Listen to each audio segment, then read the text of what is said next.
Acast powers the world's best podcasts. Here's a show that we recommend. Do you like being educated on things that entertain but don't matter? Well, then you need to be listening to the podcast with Knox and Jamie. Every Wednesday, we put together an episode dedicated to delightful idiocy to give your brain a break from all the serious and important stuff. Whether we're deep diving a classic movie, dissecting the true meanings behind the newest slang, or dunking on our own listeners for their bad takes or cringy stories, we always approach our topics with humor and just a little bit of side-eye, and we end every episode with recommendations on all the best new movies, books, TV shows, or music. To find out more, just search up the podcast with Knox and Jamie wherever you listen to podcasts and prepare to make Wednesday your new favorite day of the week. Acast helps creators launch, grow, and monetize their podcasts everywhere. Acast.com.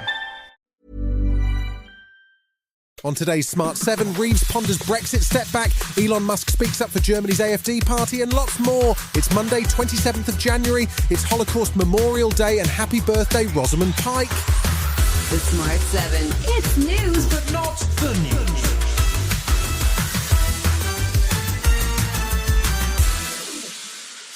After European Trade Commissioner Maros Sefcovic announced the bloc would consider allowing the UK to join the Pan-Euro-Mediterranean Convention last week, many have been wondering what it could mean for UK businesses. The scheme would allow for tariff-free trading across Europe, as well as parts of North America and the Levant. Sefcovic also pushed for the review of a veterinary deal to align UK food and farm product standards with the EU. While the Labour government has ruled out rejoining the single market or customs union, Chancellor Rachel Reeves says she's open to exploring the trading scheme. It was really interesting to see that the UK might be welcome in that pan-European and Mediterranean customs framework. And we are absolutely happy to look at these different proposals because we know that the deal that the previous government secured is not working well enough. Meanwhile, Tory leader Kemi Badenoch was more focused on immigration, insisting that culture matters more and that new arrivals to the UK need to integrate. We have to make sure that we have a dominant culture in our country and that people who move here want to help make the UK a better place. Our country is not a hotel, it's not a dormitory, this is our home.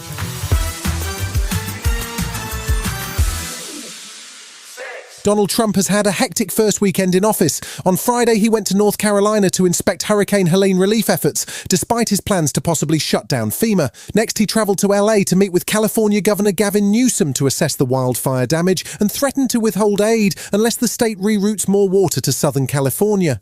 On Sunday, he avoided a trade war with Colombia. He had announced the US would introduce trade sanctions if Colombia did not accept military planes carrying repatriated deportees as part of his immigration crackdown. And just 1 week in, it looks like Trump is already making some U-turns. Despite signing an executive order for the US to leave the World Health Organization on Inauguration Day, by Saturday, he was already floating the idea of rejoining. I withdrew from the World Health Organization. They offered me at $39 million. They said, we'll let you back in at 39. I turned them down. But maybe we would consider doing it again. I don't know. Maybe we would. They have to clean it up a little bit. Meanwhile, Russian President Putin reignited claims of a stolen 2020 election during a media appearance, making some bold allegations. I can't help but agree with him that if his victory in 2020 hadn't been stolen, perhaps the crisis in Ukraine that began in 2022 wouldn't have happened.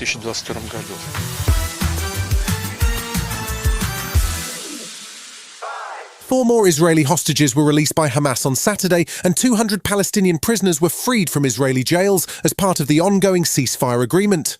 The 4 female soldiers, all aged 19 or 20, were handed over to Red Cross officials during a staged ceremony in Gaza City, set against a backdrop of slogans condemning Israel and denouncing Zionism.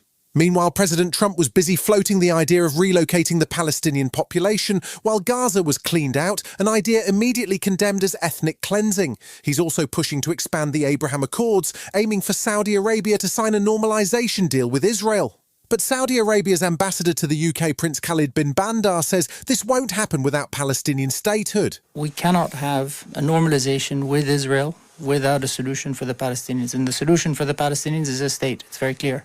That doesn't mean we can't have discussions. You know, Saudi Arabia is a country that engages with everyone. We believe engagement is the way to move things forward. He went viral for all the wrong reasons at Trump's inauguration day after making a gesture some compared to a fascist salute, but Elon Musk doesn't seem fazed by the Nazi allegations. On Thursday, he posted a series of Nazi-related puns to his X account, prompting the Anti-Defamation League, which campaigns against anti-Semitism, to withdraw their previous support. It all comes as his company X is under investigation by the European Commission for allegedly violating EU content moderation rules with its content recommendation system. And Musk's involvement in European politics deepened after he made a virtual appearance at a rally for Germany's far-right AfD party on Saturday. Let's go!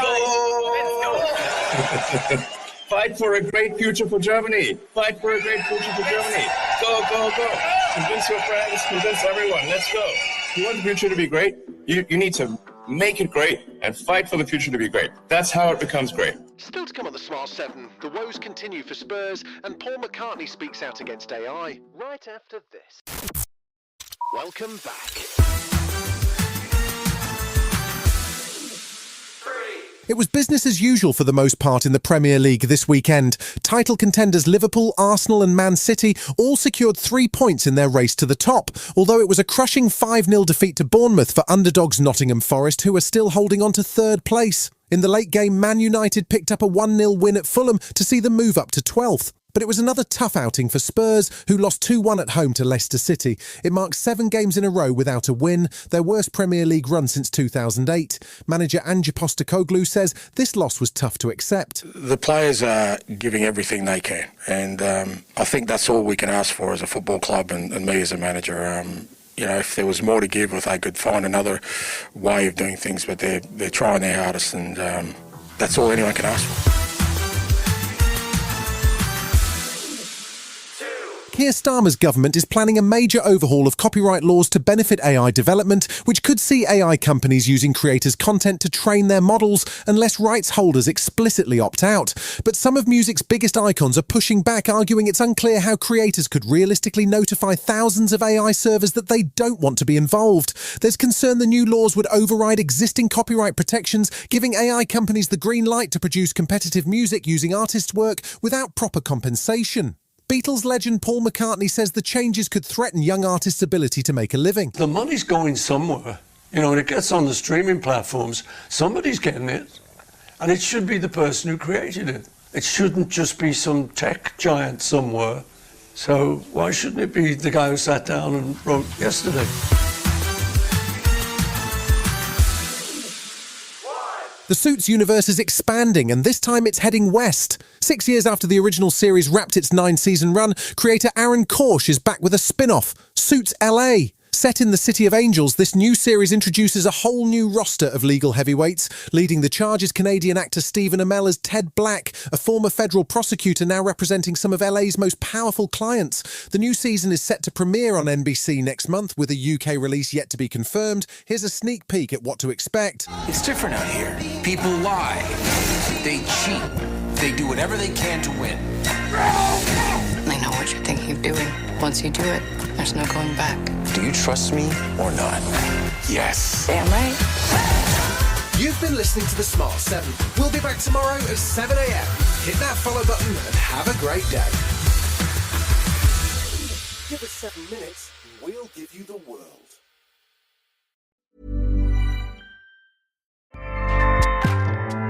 Acast powers the world's best podcasts. Here's a show that we recommend. Do you like being educated on things that entertain but don't matter? Well, then you need to be listening to the podcast with Knox and Jamie. Every Wednesday, we put together an episode dedicated to delightful idiocy to give your brain a break from all the serious and important stuff. Whether we're deep diving a classic movie, dissecting the true meanings behind the newest slang, or dunking on our own listeners for their bad takes or cringy stories, we always approach our topics with humor and just a little bit of side-eye, and we end every episode with recommendations on all the best new movies, books, TV shows, or music. To find out more, just search up the podcast with Knox and Jamie wherever you listen to podcasts and prepare to make Wednesday your new favorite day of the week. Acast helps creators launch, grow, and monetize their podcasts everywhere. Acast.com.